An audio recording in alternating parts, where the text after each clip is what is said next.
Bienvenue pour ce nouveau podcast de The Spectators.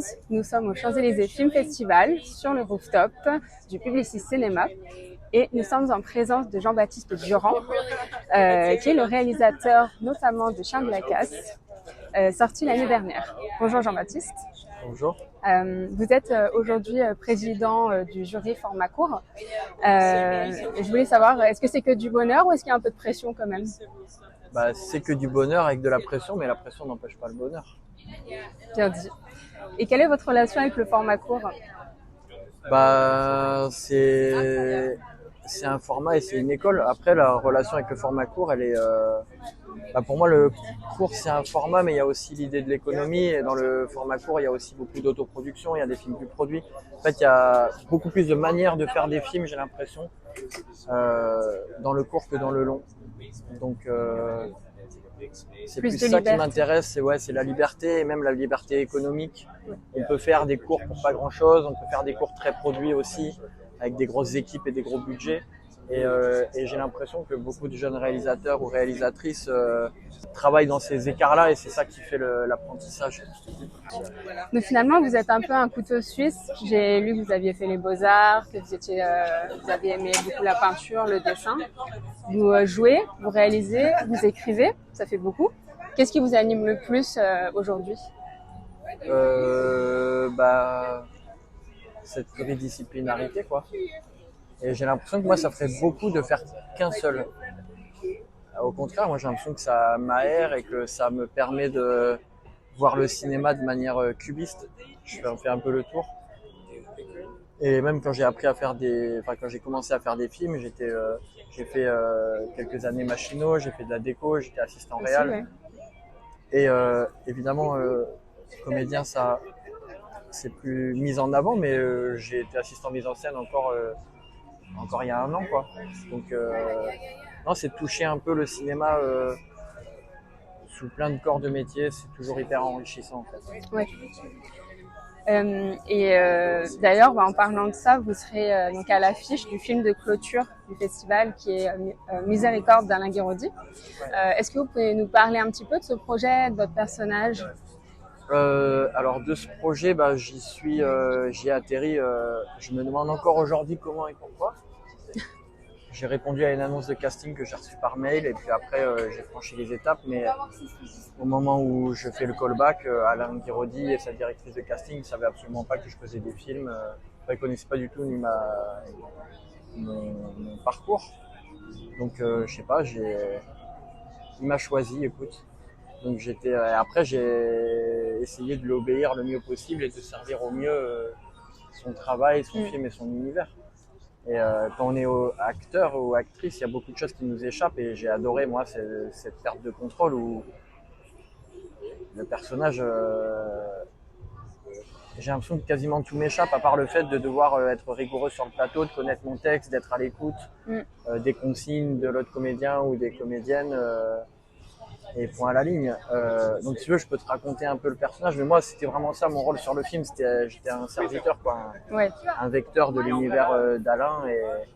Et ça vous a plu d'être dirigé plutôt que de diriger ? Ouais. Franchement, j'aime les deux. Ouais. Et là, j'y ai été comme un débutant, quoi. J'apprends un métier que je connais pas vraiment. Donc c'était vachement bien. Et le personnage, sinon, comme ça je réponds à ta question aussi. Oui. C'est un trentenaire qui vit encore là où il a grandi, qui travaille là et qui va revoir un vieux pote qu'il a connu jeune, qui était l'apprenti de son père qui vient de mourir. D'accord. J'étais hyper emberlificoté, bon courage. En gros, mon père vient de mourir et je retrouve un vieux pote qui vient pour l'enterrement et ce vieux pote reste un peu plus que ce qui était prévu. Ouais. Et je commence moi à monter en pression parce que j'ai l'impression qu'il est bizarre, qu'il veut peut-être potentiellement avoir une histoire avec ma mère, avec un ami à moi, qui commence à foutre la merde et il y a un truc que je sens pas et du coup ça va monter en tension et je m'arrête là. Super. De peur de spoiler. Oui. On a très hâte de le voir en tout cas et surtout un nouveau film d'Alain Guiraudy, ça ne se rate pas. J'avais aussi lu, si je me trompe pas, que vous lanciez la production du deuxième long métrage. Qu'est-ce qui différencie la production d'un deuxième après avoir gagné un César pour son premier? Alors j'en ai aucune idée parce que là, la production c'est peut-être aller un peu vite en besogne. Je suis encore en écriture, D'accord. signé avec la même productrice Anaïs Bertrand, donc chez Insolence Productions. Moi j'ai l'impression de faire un nouveau premier film, donc après on verra quand on en sera au financement. On va pas se mentir, je pense qu'il y aura un peu plus de confiance de certains financiers. Mais c'est aussi dangereux parce que ça peut te faire aller trop vite. Donc moi je raisonne et ma productrice me suit là-dessus comme si c'était un nouveau premier avec l'exigence qui va avec, de faire le meilleur travail possible et de pas rentrer en production tant qu'on n'est pas hyper convaincu d'avoir abouti l'écriture des personnages et du scénario, quoi. Il y a une petite pression après un premier succès critique?